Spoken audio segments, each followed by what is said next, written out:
Om Namo Bhagavate Vasudevaya.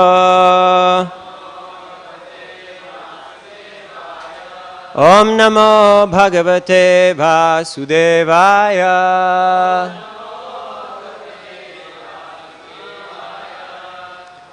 Today we're reading from Srimad Bhagavatam, 10th canto, 83rd chapter. Draupadi meets the queens of Krishna. And we're reading text number 27, 28. 27 is on the board. Divi dundubhayo nedur, jaya-śabda-yutā bhuvi, devāś kusumāsārān, mumucur harṣa-vihvalāḥ. Divi dundubhayo nedur, jaya-śabda-yutā bhuvi, devāś kusumāsārān, mumucur harṣa-vihvalāḥ.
Ladies.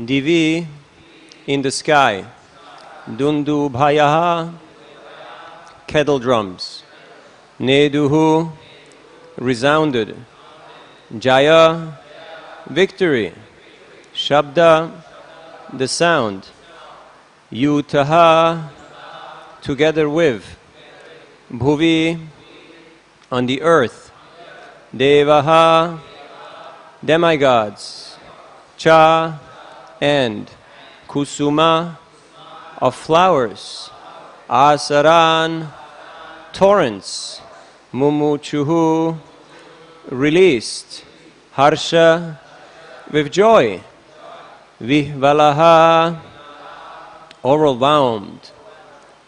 Translation: Kettledrums resounded in the sky, and on the earth people shouted, Jai, Jai. Overjoyed demigods showered flowers.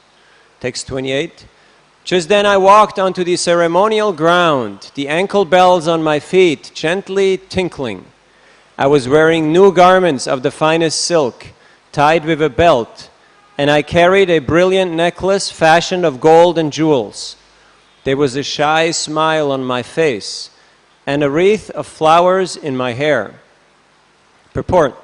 Srila Sridhar Swami states that Sri Lakshmana was so excited by remembering how she obtained the Supreme Lord that she forgot her natural shyness and went on to describe her own triumph.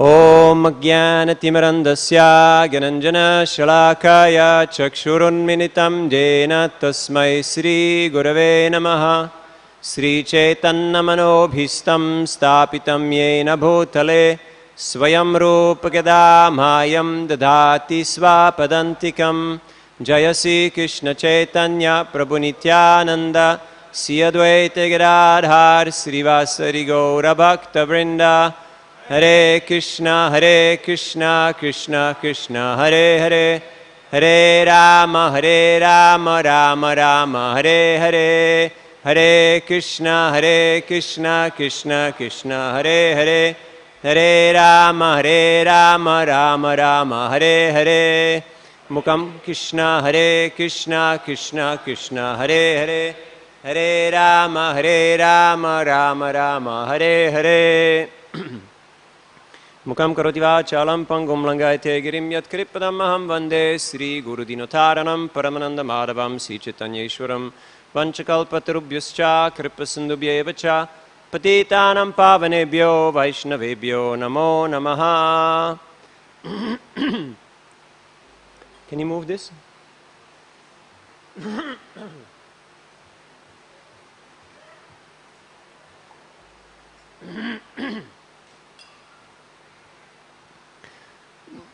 Thank you. Hare Krishna. So here in this particular section, we hear of the different marriages of Lord Krishna. Krishna is the Supreme Personality of Godhead, and he married 16,108 queens. Here in Kurukshetra, everybody is assembling, and the 8 principal queens are telling their story. And in the previous verses, every queen spoke one verse.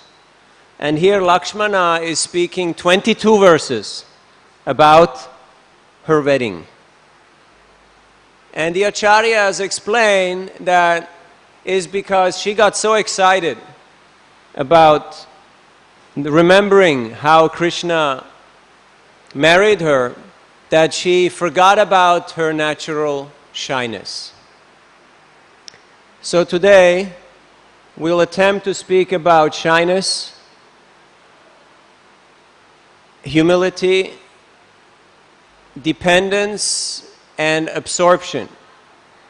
Now we are unqualified to talk about these topics for obvious reasons, but as Vishwanath Chakravarti Pad is explaining or praising the Vaishnavas, he's saying in the introduction to the 87th chapter of the 10th canto, before he starts commenting on the prayers of the Vedas personified, after he has given already elaborate commentaries on 10th canto.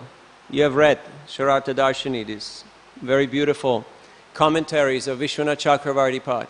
He is saying that even though I know nothing about jewels, I'm speaking like a very knowledgeable, a very eloquent person, like a jewel merchant, but I know nothing about jewels. But my desire is that I may at least entertain the Vaishnavas. So I have a similar mood, because these meditations, these realizations are very exalted, they're very elevated, and for us to attempt to elaborate on them is quite impossible. But we're trying to focus on what we have read by Srila Prabhupada and the previous acharyas, and to give some insight. So Lakshmana, she's very absorbed. She's very absorbed in meditating on Krishna and speaking about Krishna's glories and Krishna's exquisite beauty and his activities and how he won her heart. Now you might say, how can this young girl know about Krishna? Haribol. How can she know about Krishna? She's living under the care of her parents. She is not going anywhere. She has never met Krishna. How does she know about this boy? Narada Muni had visited her father's kingdom on several occasions and had praised Krishna and given elaborate description of Krishna's beauty, Krishna's activity, Krishna's pastimes, Krishna's exquisite features. So simply by hearing from the pure devotee, she became so attracted that she made up her mind. It's Krishna and no one else. In a similar way, we can also, by hearing about Krishna from pure devotees, we can also make up our mind.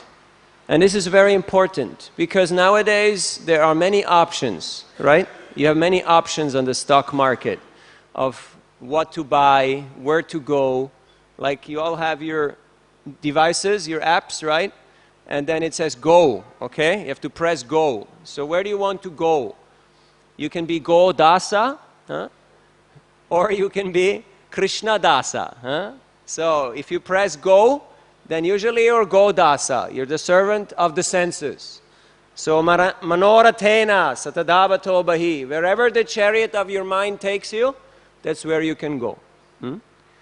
But a devotee is a person who is trying to connect his or her life with Krishna through the process of bhakti, through devotional service. So they're trying to please Krishna, to give pleasure to Krishna, to connect their lives with Krishna in a meaningful way. Just like Lakshmana. As a princess, she had many options. And because of her status, because of her beauty, because of her wealth, there was many opportunities for her in life. But she made up her mind. It's Krishna and no one else. So, in a similar way, we also should make up our mind. Now, of course, some of us may think my options are limited. But still, on the chariot of our mind, the options are quite unlimited. And everybody wants to go places, meet people, and experience so many things of this world. But a devotee is a person who is seeking the essence and trying to see what is the connection with Krishna. So Lakshmana was very happy describing in a very absorbed way about her wedding with Krishna. So, in these two verses it is shown how she was walking and she was looking very shyly, with shy glances. She was beholding the Lord. So shyness, it is sa-vrida. It is a quality that often is attributed to women. Now I'm sure this baby has a mother. Thank you. We have a lost baby here. So, shyness is attributed to ladies usually. And we could go on speaking about the Stri Dharma of what are the qualities of a lady and what a lady has to do.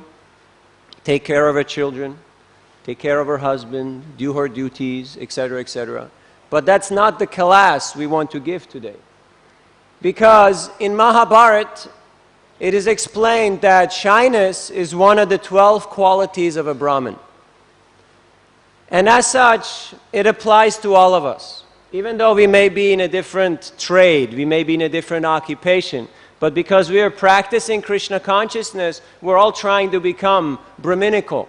We're all trying to elevate ourselves to the higher consciousness, to the higher state of Krishna consciousness.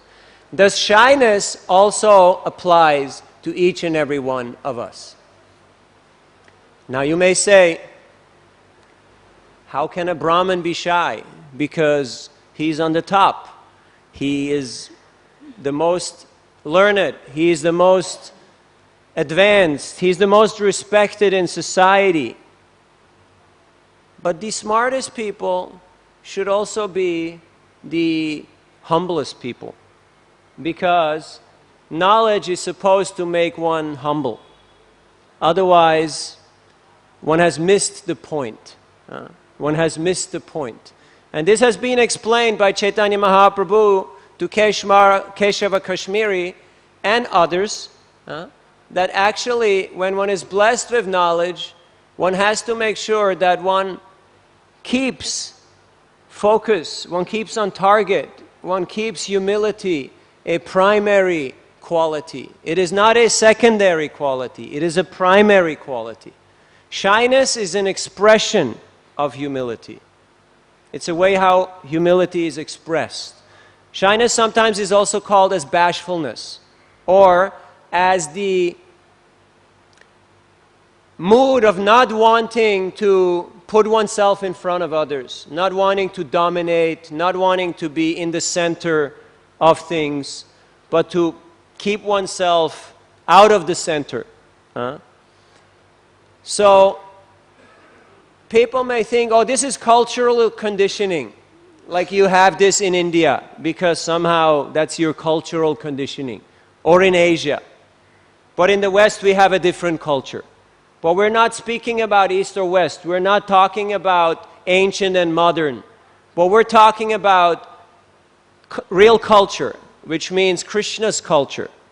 So we have high class, we have low class, and we have no class. So we're going to focus a little bit on this. A humble person understands that I'm very small, the 10,000th tip of the size of a hair. So technically speaking, infinitesimal, minute, and actually quite insignificant. There's 7 billion human beings on the planet. So what is our greatness? We cannot control much. We cannot do much. We cannot even perceive much. So an intelligent person actually naturally develops this humility. It comes because of the knowledge of being aware, which shows that if you actually want to be humble, you need to have knowledge about your actual position. Otherwise, it's very easy to become proud over some meaningless things. No need to get into that. So we see when Maharaj Yudhisthira was performing the Rajasuya sacrifice, Krishna himself took charge of washing the feet of all the attendants. How many people attended the Rajasuya sacrifice? Approximately? Any wild estimate?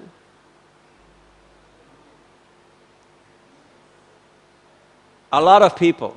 Yes, that's correct. A lot of people attended. And Krishna, who had connections, I mean, he knew the person who was running the show, he knew Maharaj Yudhisthira, so he could have chosen any type of seva. But he said, no, I will do this seva. Why? Because he knew that most likely nobody will volunteer for this seva. But he also knew that Maharaj Yudhisthira is my dear friend and devotee. And if there is nobody to properly take care of the guest, it will be a great blemish. It will be a great blunder. So he did not want Maharaj Yudhisthira to feel anxious or that there is some discredit to this Rajasuya sacrifice. So Krishna took charge of washing the feet of all the attendants. You also know that Jesus, he washed the feet of his disciples and dried them with his own cloth. to give an example, to show to each and every one of us that to serve others, especially to serve devotees, is not a duty, is a privilege. I was once in Amritsar, and I went to Golden Temple, and I met some people working at the shoe stall. They were business people from America. And they said, we flew first class from US to Amritsar, and we're staying in 5-star hotel to be able to do shoe seva at the shoe stall for 2 weeks. That was their vacation. Flying first class, staying in 5-star hotel, but doing chapel seva in shoe stall. They considered this is the peak of our year. We're allowed to do this service. So there's a lot to learn.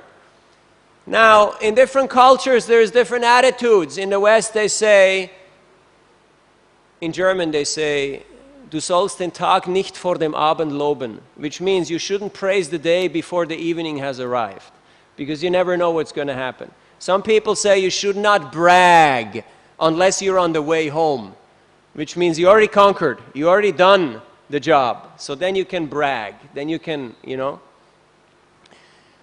But when Krishna, Arjuna, and Bhimasen went and they conquered Jarasandha by some very interesting arrangement, they actually managed.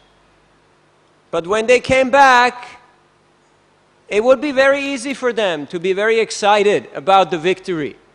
Jarasandha, 27 battles, so much fighting, so much hardship. But what did they do? The Acharya said that they were very excited, but they were simply praising each other and deflecting. They were giving the credit to the other person. So Krishna was praising Bhimasen and Arjuna. Arjuna was praising Krishna and Bhimasen. In this way, they would just, pass it on, pass it on. So in the same way, when some credit comes our way, we can always just pass it up or pass it on. We say, okay, this is the credit of my spiritual master, of my friends. It's the credit of my team. It's the credit of, of others, because that is true humility, to understand it was not my doing. I just happened to be there, like that. So also at the end of her 22 verses, in the last verse, we just give you a little preview, sneak preview, she's going to praise the other queens, because they may think, who is this Lakshmana? In chapter 58, there is one verse about her. The chapter is entitled, Krishna Marries 5 Princesses. Her name is not even there in the chapter. But here she's speaking 22 verses in very detailed, elaborate description of her glorious wedding with Krishna. Now, who was the oldest amongst all the queens? Anybody can guess? Who was the oldest of all the queens? Now, Rukmini was the principal queen, number 1. But the oldest, Jambavati. How old was she? She was around since the time of Lord Ramachandra. So she could say, I'm senior here, I'm senior most. Rukmini could say, I'm number 1. She's number 8. Who does she think she is? But they were all so happy hearing about Krishna that they completely forgot all these kind of material estimations. Shrinvata svakata Krishna punya shravana kirtana hridyantakstohya badrani vidunoti suritsatam. When the devotees hear and chant about Krishna, all the abhadras, all the unwanted things, they become removed from the heart. And whatever is superfluous, whatever is a disturbance actually gets eliminated. Therefore, the devotees always are eager to get together and hear and chant about Krishna. Also in the 3rd verse of this chapter, it says,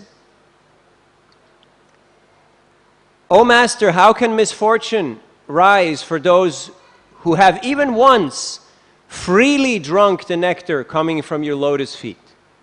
This intoxicating liquor pours into the drinking cups of their ears, having flowed from the minds of great devotees through their mouths. It destroys the embodied soul's forgetfulness of the Creator of their bodily existence. So a devotee is a person who is always very eager to hear about Krishna. Where is that Krishna Katha going on? There's two kinds of Krishna Katha. Bhagavad Gita spoken by Krishna and Srimad Bhagavatam, where the devotees are narrating about Krishna and Krishna's pastimes. So, we should always be eager to hear this kind of katha, because in this way, we can actually experience Krishna. How do we experience Krishna? Through the hear. Guru Karnadharan. By paying attention, we can actually experience Krishna through the transcendental sound vibration, which is non-different from Krishna. And in this way, we are always united with Krishna. Now humility, if you look up humility today in the dictionary, you will find many things. People feel inadequate, people feel depressed, people feel low self-esteem. There's a lot of negative connotations. So if you write your CV, curriculum vitae, if you write your CV for your job interview, don't put, I'm a humble guy. You won't get the job. I can guarantee you. You won't get hired, okay? Which may be a good thing. Depends on, what your aspirations are in life. But humility is not scoring very high. People want to hear about assertiveness. Yes, he can get the job done, right? Like when you hear about Westerners, you think they're very loud, they're very assertive, they're very rash, they're very outspoken. And when you hear East, you think like, gentle, soft, kind, spoken, kind of like that, right? But formerly, and formerly means just 1 or 2 generations ago, even in the West,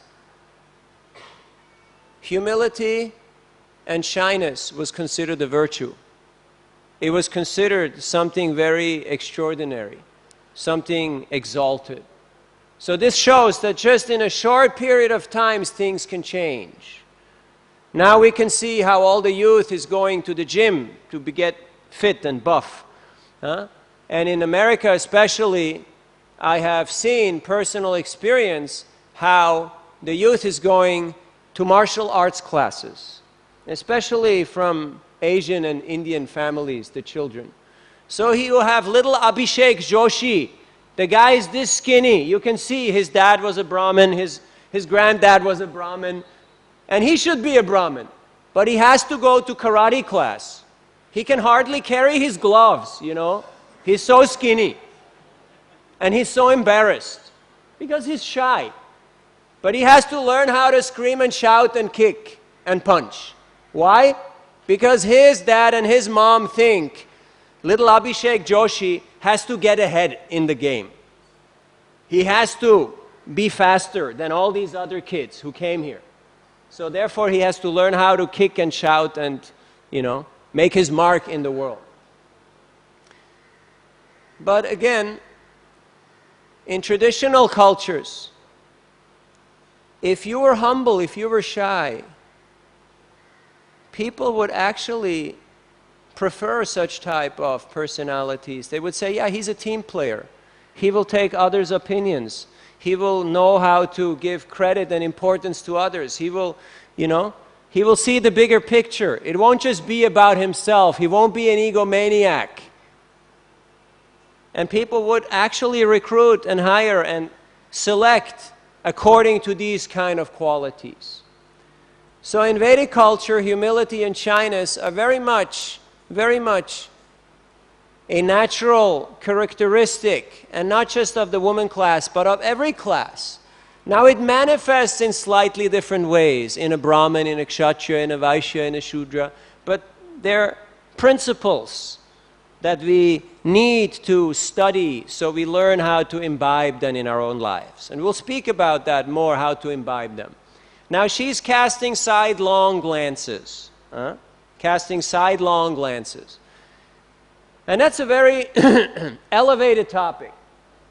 And we're not qualified to speak about all the different type of glances that are going on between Krishna and his queens and Krishna and the gopis, because that's way beyond our pay grade, personally speaking.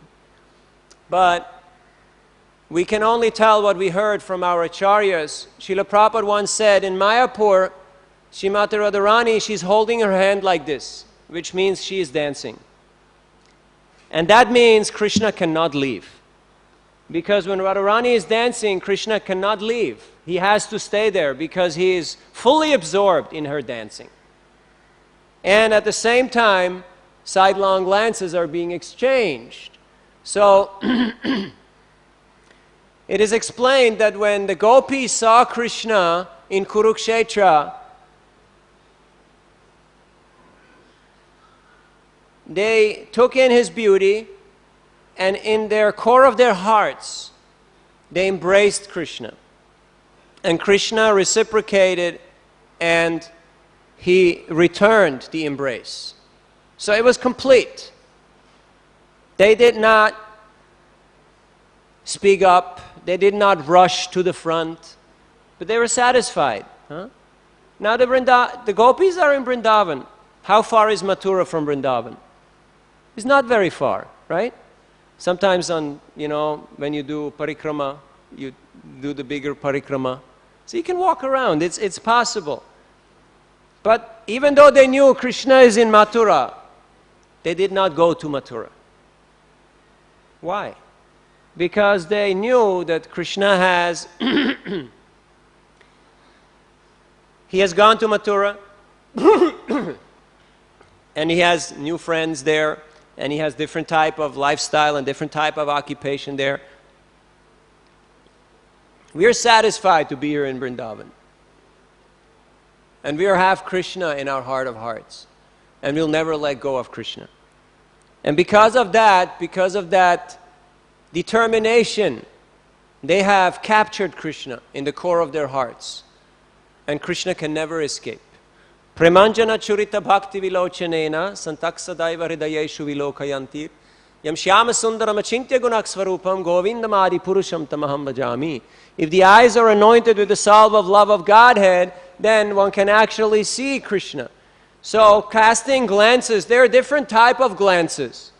Many people come to the Lord for different types of reasons. Some people come here and they think, oh, why so much opulence? Why so much gorgeous arrangement? Why does he have all the opulence? Why not me? People become envious, like Shishupal, like Jarasandha, like Duryodhana. Whenever they saw Krishna and his friends, they got envious, and it became very disturbing to them. So there was envy in their glance. Then there's other types of glances, like we know Gandhari. She's a very powerful lady. She performed austerity. So by her glance, she could make her son almost invincible. She could burn somebody's feet just by her glance. Then we have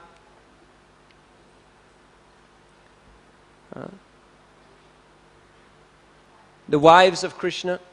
They have a glance. It is explained in the Bhagavatam that when Krishna got up in the morning and after performing his duties as a dutiful husband and householder king, he had to go to office. He had to go to do the job.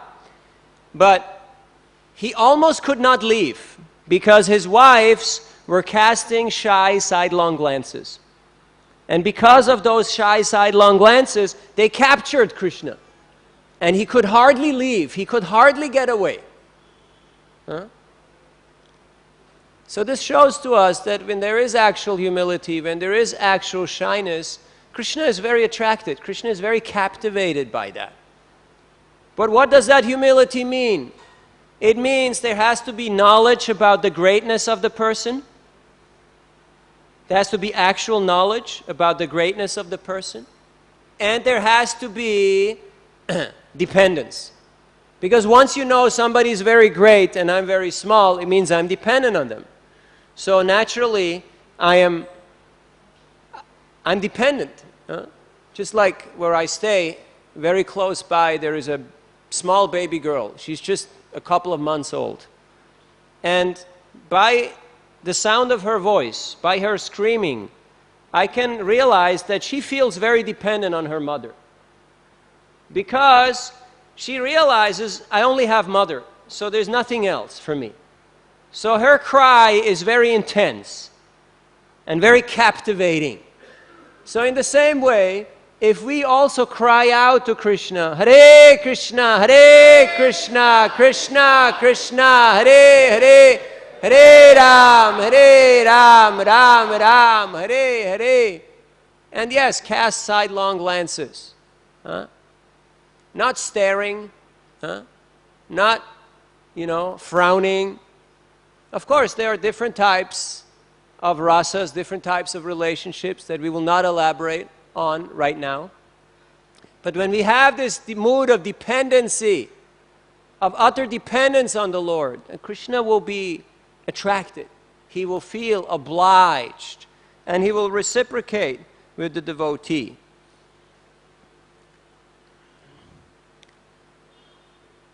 In the 86th chapter of the 10th canto, there's a beautiful verse that I would like to read. One can gradually become purified by seeing, touching, and worshipping temple deities, places of pilgrimage, and holy rivers. But one can attain the same result immediately, simply by receiving the glance of exalted sages. What's that verse? That other famous shloka? About, you can go to holy places of pilgrimage, you can take bath, but actually you should just seek out the sages. What's that other shloka?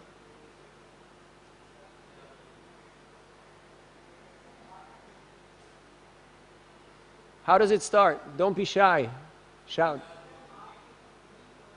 Yadatma buddhi kunape tridatuke saboma ichadi. No, not that one. So, you see, I take notes, but I write them too small because I write them when I have my reading glasses on. But then you forget your reading glasses. And then the notes means nothing, it looks like Chinese.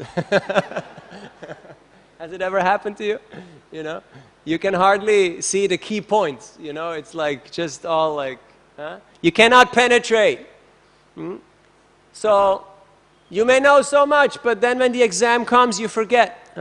You may be in a very exalted position, just like this tin sheet out there. It is very high because it's meant to be the roof, right? That tin shed. But there is no absorption. Why there is no absorption? Because it's hard. So in the same way, I may be in an exalted situation, but if my heart is hard, if it is steel and frame, then the nectar of Krishna Katha cannot penetrate. I have to become soft somehow. This softening process has to happen, just like when you eat rasgulla. Do you like rasgulla? Yeah? Good. Just checking.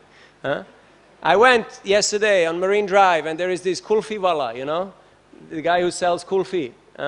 So he was not interested, but then I started talking about Mahaprasad, and then his face lit up, and he started speaking about rasgulla. And then he became convinced, and he bought the book, and he gave the donation. So you all know, rasgulla has to absorb the juice. Now here we have very expert cooks, so you don't have experience. But in the West, sometimes you get rasgulla like golf ball, It is just sitting in sugar juice. But you take one bite, and you think, can I finish this? I don't think I can finish this. Because it is too hard, and there's no sponginess. Like if dokla is too hard, how much you can eat? Hardly one piece, right? Now if dokla is spongy, and it's got the proper stuff, how many doklas you can eat? Unlimited, practically, right? Unless the server says, 3 piece, not more. Limited. So, in the same way, if I'm hard-hearted, even though there is so much Krishna Katha, but it will go like the monsoon rain on the tin foil. It will just drop off. There is no absorption. Now, geologists have made elaborate studies. How much water do you have to put into a desert to turn it into an oasis so you can start growing? A lot of water. But if you want to actually successfully cultivate, you learn everything in Bhagavatam class. If you want to successfully cultivate, you have to plant suitable plants which will have roots, which will keep the moisture, the humidity, and the water in the ground. Because if you don't have proper foliage, proper plants, the water will simply drain and go away. So unless this Bhakti Lata Bij, unless this creeper of devotional service is deeply, firmly implanted in the soil of our heart, the Krishna Katha, whatever we hear, we will not be able to absorb and retain. It will just go off on us like water on the back of a duck. So once we actually cultivate this creeper, we know from Chaitanya Charitamrita that by the mercy of Guru Krishna Prasad Bhai Bhakti Lata Bij, that seed is sown by the mercy of the spiritual master. But to get mercy of the spiritual master is not such a cheap thing. It's not that you can just, send requests, SMS, text message to this number and you will get. No. You have to qualify. We have to qualify ourselves for that. That is by rendering service to the devotees, rendering service to the Vaishnavas. Just like yesterday I was reading with one very dear and close friend of mine about the Beda Kirtan pastimes of Sri Chaitanya Mahaprabhu. And how Maharaj Prataparudra in Puri, he was very anxious, he was very worried because he wanted to meet Lord Chaitanya, but he could not because he was a king. And he was in such a great anxiety that he was ready to give up his kingdom, he was ready to give up his opulence, he was ready to give up his life because he could not meet Chaitanya Mahaprabhu. But as Prabhupada explains in the purport, by a Vaishnava scheme, by a ruse, you can say, by a diversion, a roundabout trick, he got the mercy of Chaitanya Mahaprabhu. Why? Because he was serving the devotees. He said to Ramananda Roy, so you like to serve Chaitanya Mahaprabhu, you don't want to come to office? Okay, full pension. I'll give you full pension because I appreciate your service to Chaitanya Mahaprabhu. So when Lord Chaitanya heard that, okay, his ear grew. So Sarvabhauma Bhattacharya and others, Ramananda Roy, they were feeding this type of information to Lord Chaitanya. And his heart was softening. He was saying, yeah, I'm sure Krishna will give him his mercy. Yeah, someday soon he will attain his desire. And very soon after that, he got the object of his desire. Because he depended on the mercy of the Vaishnavas. So in a similar way, if we develop attraction by selfless and humble service to the Vaishnavas, we can actually get the mercy, we can actually get the attention of the spiritual master. Now, spiritual master is always teaching us, sometimes by directly instructing, sometimes through his students, sometimes through his books, sometimes in dreams, sometimes he may speak to us. So, Srila Prabhupada, he always mentioned that my Gurudev has never been away from me. He's always right there with me. He never saw that there is a geographical or a time lapse between his Guru's departure. He always felt he's right there with me. So one time we were in Italy with Srila Radhanath Maharaj and he was about to give initiation. And before going and sitting on the Vyasasan, he sat next to me and he said, now you have to pray for me. And then he went and he gave initiation. And I was thinking, why does he say that, you know? Like, why does he say that? I'm nobody. So he's showing me that you should become humble. Because, because it's not about you, you know? They came not for you, they came for me. They're taking initiation from me. But I am asking you to pray for me. So it kind of takes a while to sink in and to click, you know. But, or like when spiritual master says, I am so happy to be with you, and there is nowhere else that I'd rather be at this moment.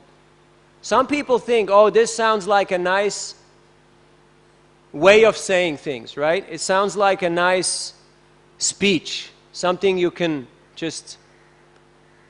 But it's not, if it doesn't come from the heart, if it's not honest, if it's not carried, it doesn't carry that weight, it will come across in a very strange, in a very, you know, if you know a person would rather be anywhere else but here. But they say, you know, oh, there's no other place I'd rather be but here. You can immediately feel it, sense it. But because pure devotees are so humble, they're satisfied in whichever situation, in whichever position, in whichever place that they're in. And they don't want to be in the center of attention. That is Krishna consciousness. That is Vedic culture. That's why humility and shyness are so important. Now, one time we were walking in Moscow on Red Square, and there was a lot of police, but they're all ladies in short skirts with makeup, and they're carrying little sticks. So I turned to Guru Maharaj and I said, you know, there's so much police here. He said, that is not police. It's just some Mataji with a stick. It's just the Mataji with a stick. So the point is that we should not try to take a role or to be somebody that we're not. Formerly, people had culture. So there was some respect. There was some social dealings and interaction. Nowadays, you walk on Marine Drive, every girl will try to look into your eyes. I can guarantee you. You walk on Marine Drive, everybody will want to look in your eyes. Nobody looks away. Nobody looks at the floor or at the feet. Everybody wants to look in their eyes. And not just like, hello, I'm here, but like, hey, I'm here, okay? I'm here. Do you see me? I'm here. You know what I'm talking about? Or is this too American for you? Have you had experience? I think you have. Because this place is becoming more American than America. Because in America, people don't wear Ray-Ban sunglasses anymore. Am I right? This is gone, you know? People are not wearing blue jeans anymore. This was the 80s, you know? This is gone. But the new crows are very ecstatic about trying to become something.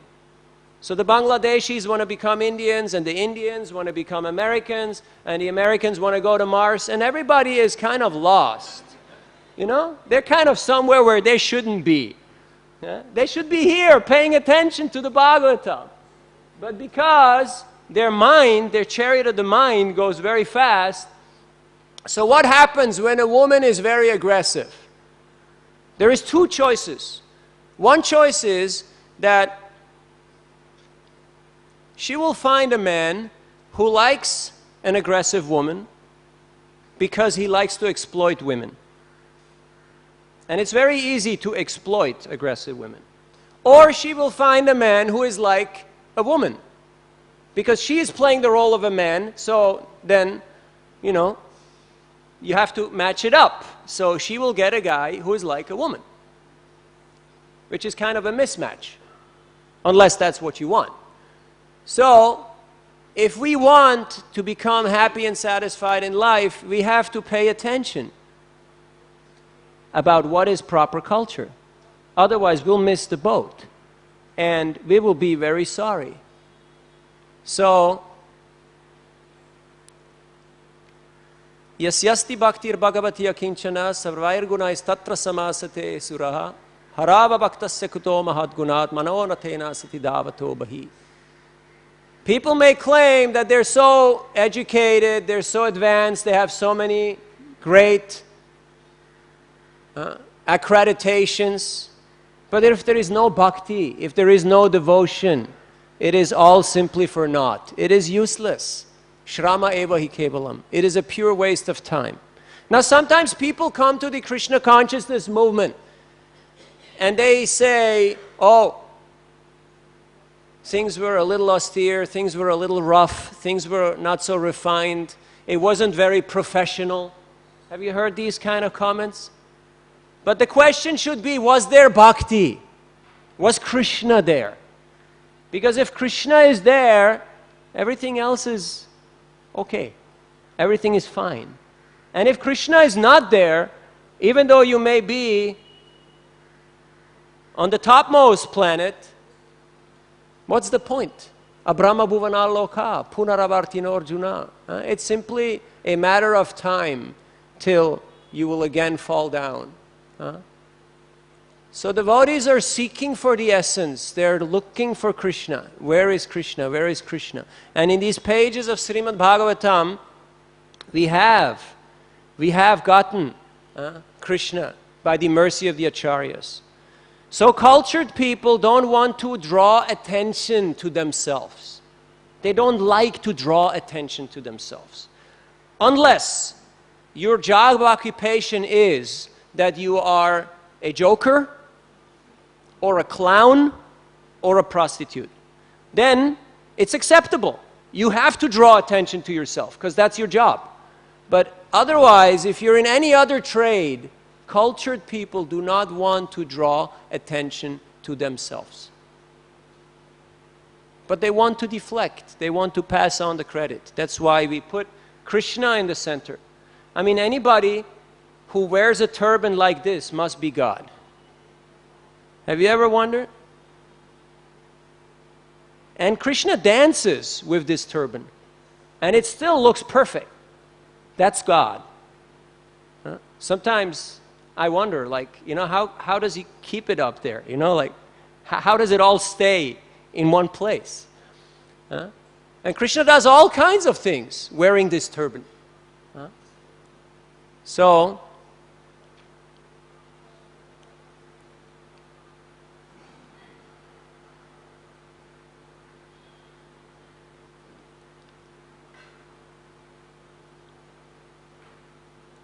our ability to absorb and to retain can increase when our heart becomes more soft.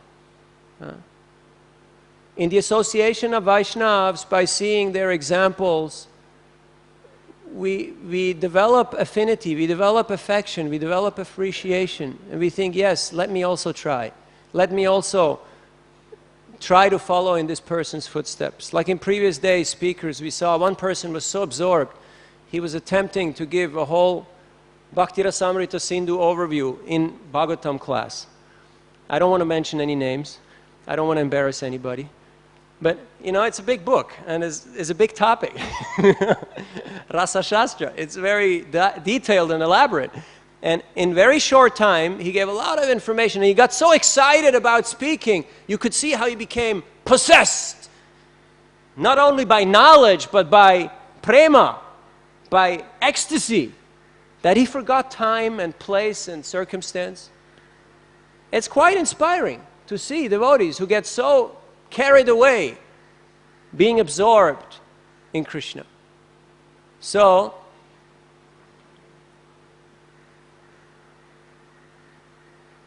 we have hope. Our aspiration is that simply by association, we can imbibe some of these qualities and we can develop real humility. False humility is, oh, I was thinking so highly of myself, but now I'm frustrated, I can't do it, so now it's all bad. Prabhupada made that joke, big monkey, big belly. Lanka jumping melancholy. You're thinking I'm a big guy, and I can really do stuff. But then you ask them to jump. You ask them, Sir, can you take this book and give small donation? They say, no, no, no, can't do. Why can't do? Oh, you know, today is the wrong day of the week, or, you know, we have these 21 days, we cannot do this and that, and they give you 100 reasons. We'll only give at the office, we'll only give at the temple, you know. So many reasons why they cannot do. But a devotee, when they get the opportunity for service, they're very eager. They're very much eager for service. Just like Prataparudra Maharaj was very much eager for service to the devotees. And because of that eagerness, his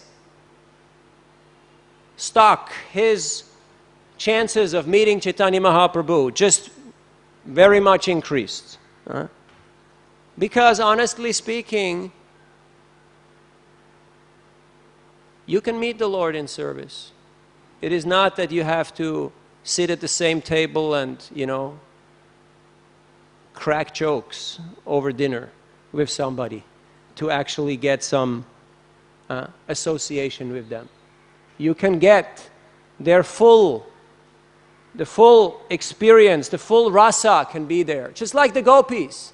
They had the highest love, the highest realization, and the highest experience simply by glancing at Krishna, embracing him in the core of their hearts, and they were fully satisfied.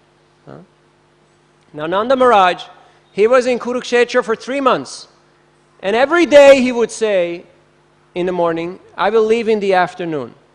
And in the afternoon he would say, I will leave tomorrow. And this was going on for 3 months because he just couldn't leave. He was just too much in love with Krishna and with Vasudeva and all the devotees that were there. So we have also been here for 3 months now, and even though we like to stay, we're supposed to go, but we can't go, so we have to stay. So we are under the spell of Durga.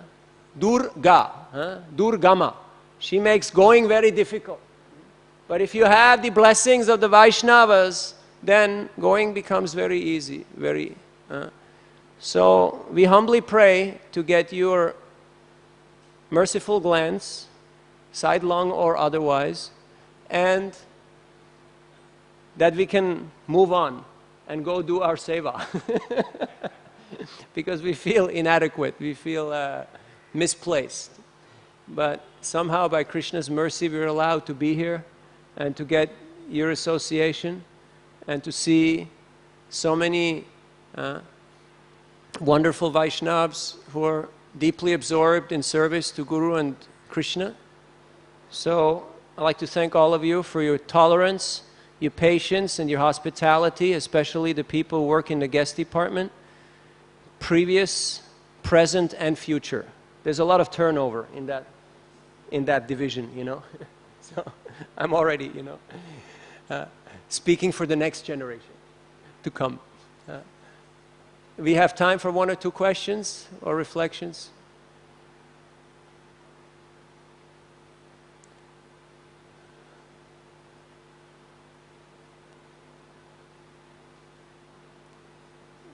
Today's Dvadasi, so we should not keep you waiting. The brahmacharis already had breakfast, so they're peaceful. But for the rest of you, thank you all very much. Srimad Bhagavatam ki, Srila Prabhupada ki, Nitai Gaur Premanandi.